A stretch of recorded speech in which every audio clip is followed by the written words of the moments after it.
Hi, welcome back to Druthi's kitchen. Druthi's கிச்சனில் என்ன பண்ண போகிறேன்னா, இந்த சம்மருக்கு இதமாக குழுன்னு ஒரு ஃப்ரூட் கஸ்டர்ட் பண்ண போகிறேன். எங்கள் ஆத்தில் பசங்கள்லாம் வந்திருக்கா, ஸோ அவளுக்கும் ரொம்ப பிடிக்கும்.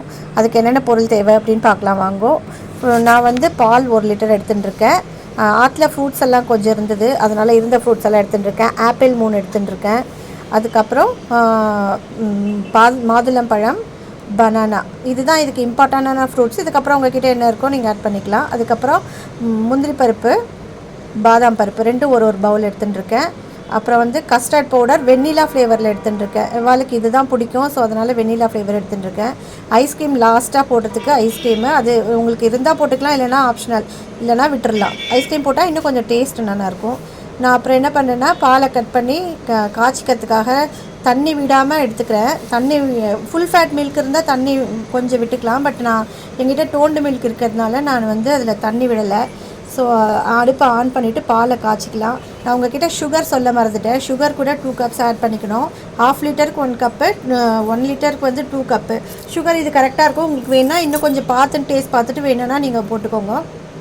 ஸோ இந்த பக்கம் நான் பாலை காய்ச்சிடுறேன். அதுக்கப்புறம் நம்ம என்ன பண்ணணும் அப்படின்னா, இந்த வெண்ணிலா கஸ்டர்ட் பவுடர் இருக்குது இல்லையா, இதை நம்ம கொஞ்சம் கோல்டு மில்க்கால் நம்ம கட்டி இல்லாமல் கரைச்சி வச்சுக்கணும். நான் ஒரு 3லேருந்து 4 ஸ்பூன் போட்டு கட்டி இல்லாமல் கரைச்சி வச்சுக்கிறேன். நம்ம சூடு பாலில் போட்டு டைரெக்டாக போட்டோன்னா அது கட்டி கட்டியாக ஆகிடும். அதனால நம்ம என்ன பண்ணணும்னா, காய்ச்சி ஆற வச்சுருந்த பால் இருந்ததுன்னா அதில் வந்து 3 to 4 டேபிள் ஸ்பூன் போட்டுக்கோங்க. நான் இப்போ இதில் வந்து 3 டேபிள் ஸ்பூன் போட்டிருக்கேன். அப்புறம் போரலன்னு கூட நான் இப்போ கொஞ்சம் ஆட் பண்ணியிருக்கேன். ஸோ நான் 4 டேபிள் ஸ்பூன் 1 லிட்டர் மில்க்கு போட்டுருக்கேன். ஸோ இதை நல்லா கட்டி இல்லாமல் கரைச்சிக்கணும். கட்டியாக இருந்தால் நல்லா இருக்காது, கட்டி இல்லாமல் கரைச்சிக்கணும். கொஞ்சம் பாலை விட்டு நான் கரைச்சதுக்கப்புறம் உங்கள்கிட்ட காட்டுறேன். இதை பாருங்க, சூப்பராக கட்டி இல்லாமல் கரைச்சிட்டேன். பால் நல்லா காயட்டும். காய்ஞ்சதுக்கப்புறம் நம்ம அதில் சர்க்கரை கூட ஆட் பண்ணிக்கலாம். நான் வந்து 2 கப்ஸ் ஆட் பண்ணுறேன் சர்க்கரை. நீங்கள் பார்த்துக்கோங்க, உங்களுக்கு இப்போ சுகர் அது போகிறோன்னா ஓகே, எனக்கு சரியாக இருந்தது. நீங்கள் போடலைன்னா இன்னும் கொஞ்சம் கூட ஆட் பண்ணிக்கோங்க. எனக்கு 2 பவுலே சர்க்கரை சரியாக இருந்தது. ஸோ நான் ரெண்டு கப் வந்து நான் சுகர் ஆட் பண்ணிவிட்டு பாலை காய்ச்சிறேன். இப்போது பரவாயில்ல, நம்ம அந்த கஸ்டர்ட் போட்டுறதுக்கப்புறம் கைவிடாமல் கலரணும், இல்லைனா அடி வந்து பிடிச்சிரும். பால் காஞ்சிடுது. இப்போ நான் அந்த கரைச்சி வச்சுருந்த கஸ்டர்ட் பவுடர் போட்டுக்கிறேன். இதில் பாருங்கள், பால் காஞ்சிடுது. இதை கரைச்சி வச்சுருந்த கஸ்டர்ட் பவுடர் நான் அதில் ஆட் பண்ணிக்கிறேன். இனிமேல் தான் ஜாக்கிரதையாக கலரணும், ஏன்னா அடி பிடிச்சிரும். நீங்கள் கனமான பாத்திரத்தை வச்சு கலருங்க. இப்போ பாருங்க, இது வந்து எப்படி இருக்கணும்னா, கன்சிஸ்டன்சி தோசை மாவு பதத்துக்கு இருக்கணும். ஒரு 5 நிமிஷம் பண்ணாலே போதும், கொஞ்சம் பாயில் ஆனாலே போதும். பால் நல்லா திக்காகிடுது. பாருங்கள் எவ்வளோ சூப்பராக திக்காகி வந்துட்டுருக்கு.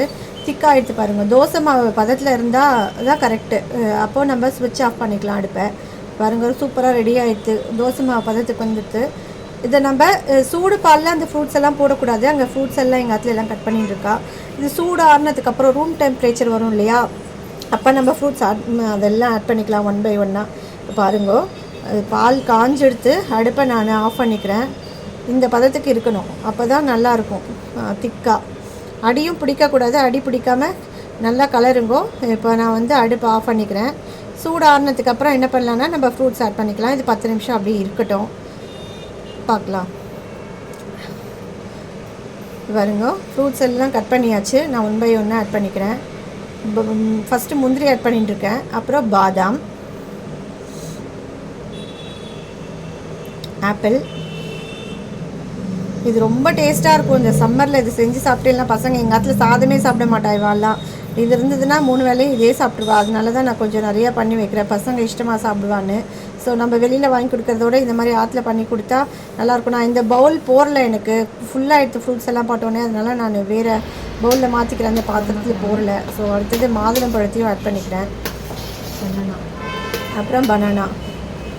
இது ஃப்ரிட்ஜில் வைக்கணும். நம்ம ஃப்ரிட்ஜில் ஒரு 3 to 4 hours ஃப்ரிட்ஜில் வைக்கணும். அப்போ தான் நல்லா கோல்டாகி சாப்பிட்றதுக்கு நல்லாயிருக்கும். சாப்பிடும்போது நம்ம ஐஸ்கிரீம் ஆட் பண்ணிக்கலாம். இது நல்லா ஃப்ரிட்ஜில் ஒரு 3 to 4 hours. இப்போ கொஞ்சம் தண்ணியாக இருக்கிற மாதிரி இருக்கா, நம்ம ஃப்ரிட்ஜில் வச்சதுக்கப்புறம் பார்த்தீங்கன்னா அது நல்லா கொஞ்சம் திக்காகிடும். எல்லாம் சேர்ந்து சூப்பராக திக்காகிடும். நான் ஃப்ரிட்ஜில் வச்சதுக்கப்புறம் காட்டுறேன் பாருங்க. இப்போ 4 to 5 hours ஃப்ரிட்ஜில் இருந்தது. இப்போ எடுத்து பார்க்கலாம் எப்படி இருக்குன்ட்டு. பாருங்கள் எவ்வளோ சூப்பராக இருக்குது பாருங்களேன். பார்த்தாலே டெம்ட் ஆகும் சாப்பிட்ணும் போல், அவ்வளோ நல்லாயிருக்கும், டேஸ்ட்டாக இருக்கும். நல்லா உங்களுக்கு என்ன ஃப்ளேவர் பிடிச்சிருக்கோ நீங்கள் அதை ஆட் பண்ணிக்கலாம். பாருங்கள் எவ்வளோ சூப்பராக இருக்குது பாருங்கள். அப்போ எப்படி இருந்தது, இப்போ அப்போக்கும் இப்போ டிஃப்ரென்ஸ் தெரியுது உங்களுக்கு. பாருங்கள், இப்போ கொஞ்சம் திக்காக இருக்குது நல்லா. இது அப்படியே சாப்பிட்லாம், சூப்பராக இருக்கும். ஐஸ்கிரீம் இருந்தால் இன்னும் கொஞ்சம் டேஸ்ட்டு பசங்க இன்னும் விரும்பி சாப்பிடுவாளேன்னு சொல்லிட்டு ஐஸ்கிரீம் போட்டேன் நான். அது ஆப்ஷனல், நீங்கள் வேணுன்னா வாங்கி போட்டிக்கலாம் ஐஸ்கிரீம், இல்லைனா இதுவே போதும், இதுவே நல்லாயிருக்கும். ஸோ பாருங்கள், ஒரு பவுலில் மாற்றிட்டு எப்படி இருக்குன்னு உங்ககிட்ட நான் காட்டுறேன் பாருங்கள். பசங்க எல்லாம் வெயிட் பண்ணிட்டுருக்கா நான் எப்போ கொடுப்பேன்னு சொல்லிவிட்டு. ஸோ பாருங்கள், எல்லாருக்கும் அவ்வளோ பிடிக்கும் ஃப்ரூட் கஸ்டர்டு. அதுவும் ஐஸ்கிரீம் போட்டு கொடுத்தா இன்னும் ரொம்ப நல்லா சாப்பிடுவா விரும்பி. ஐஸ்கிரீம் வெண்ணிலா ஃப்ளேவர், நம்ம என்ன ஃப்ளேவர் போடுறோமோ அதுக்கேற்ற மாதிரி ஐஸ்கிரீம் கூட அந்த ஃப்ளேவருக்கே எடுத்துக்கலாம். நான் இன்றைக்கி வெண்ணிலா போடுறதுனால ஐஸ்கிரீம் கூட வெண்ணிலா ஃப்ளேவரே போட்டிருக்கேன். சூப்பராக இருக்குது.